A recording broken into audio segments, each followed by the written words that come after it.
জয় গুরু, জয় মা। গতকাল ছিল রামনবমী, শেষ হয়ে গেল আমাদের চৈত্র নবরাত্রি। আসুন আজ শুনে নিই মায়ের শক্তিপীঠের কথা।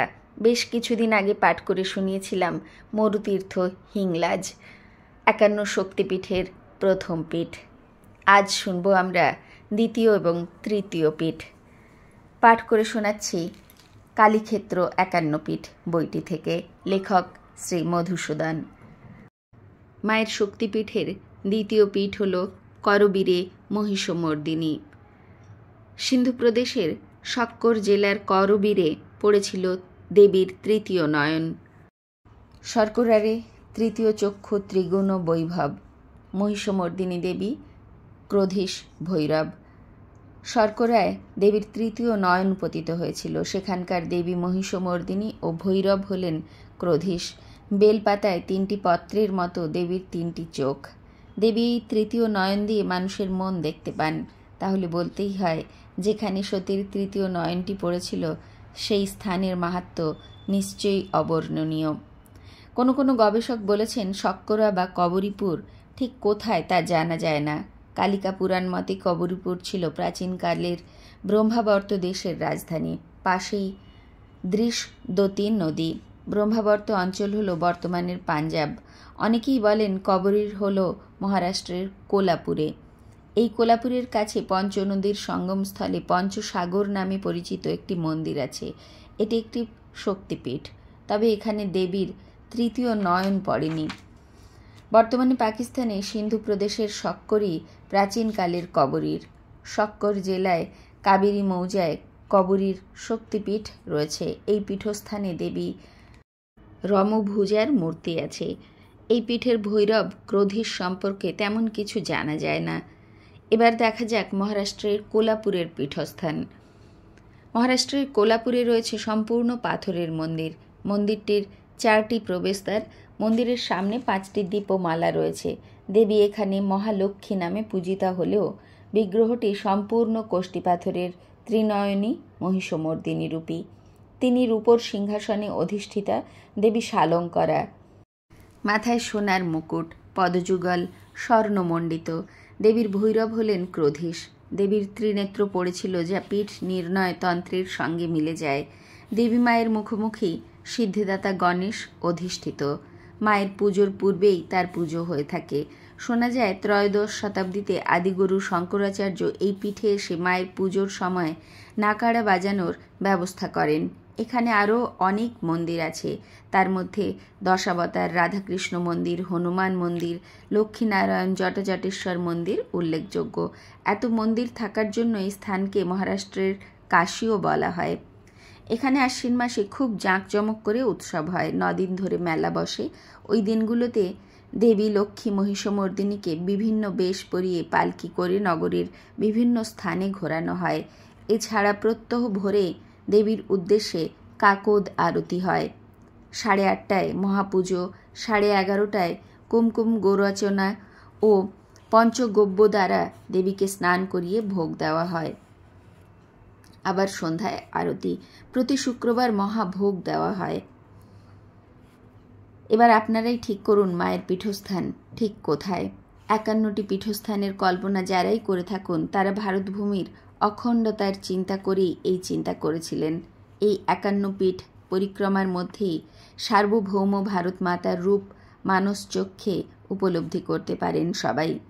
যতদিন এই উপলব্ধি আমাদের মনে দৃঢ়ভাবে জাগ্রত থাকবে, ততদিনই এই পীঠ আমাদেরকে বারবার আকর্ষণ করবে। এবার চলে যাওয়া যাক তৃতীয় পীঠে, বরিশালে সুনন্দা।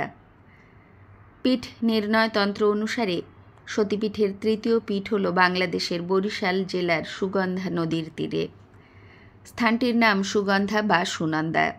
শ্রী ভারতচন্দ্র অন্নদামঙ্গল কাব্যে লিখে গেছেন, সুগন্ধায় নাসিকা পড়িল চক্রহতা, ত্রম্বক ভৈরব তাহে সুনন্দা দেবতা। সুগন্ধায় দেবীর নাসিকা পড়েছিল।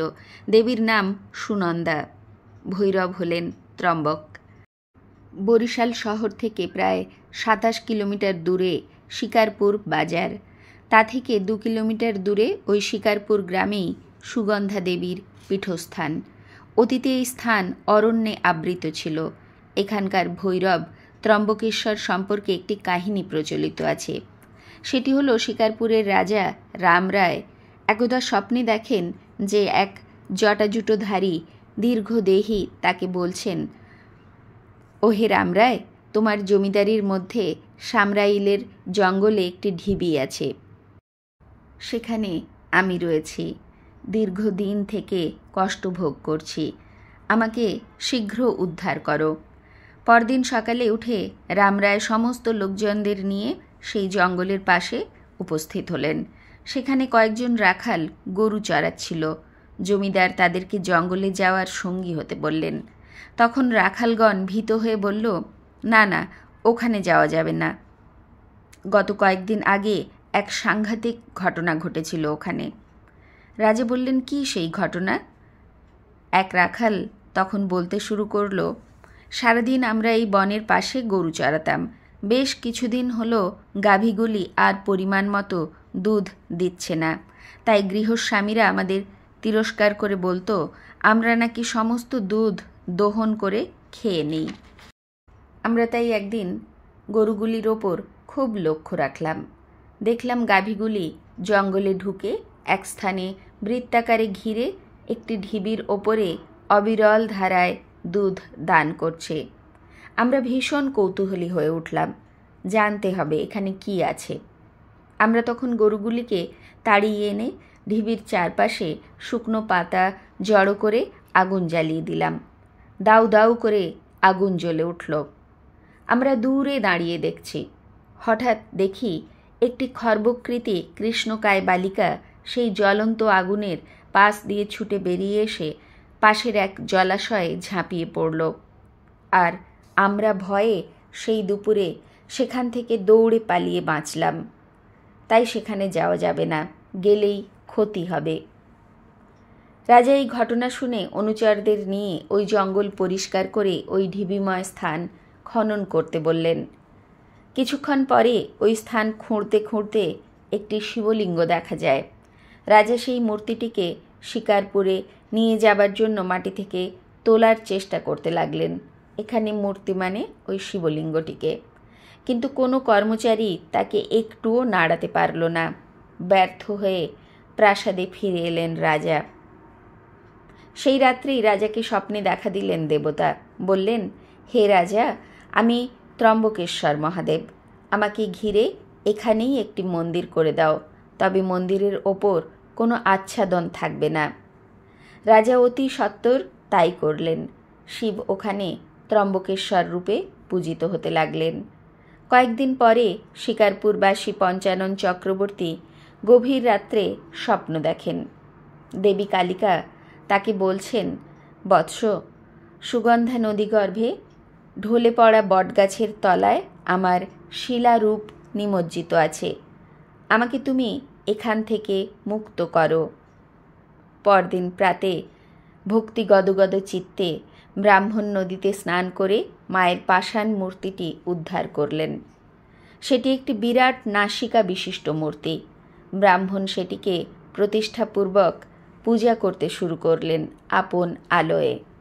পরে অবশ্য মন্দির নির্মাণ করে দেন রাজা, সেই সুগন্ধার তীরে ত্রম্বকেশ্বর শিবের মন্দিরের পাশাপাশি।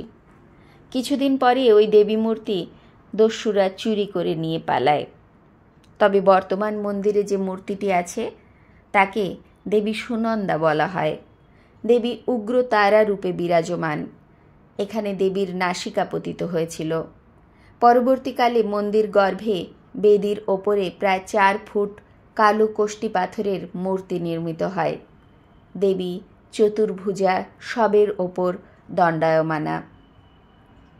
4 হাতের, এক হাতে ভজালি, এক হাতে খড়গ, ডান দিকের নিচের হাতে নীলপদ্ম, বাম দিকের নিচের হাতে নরকঙ্কালের মাথার খুলি, পাশে ডাকিনী যোগিনী।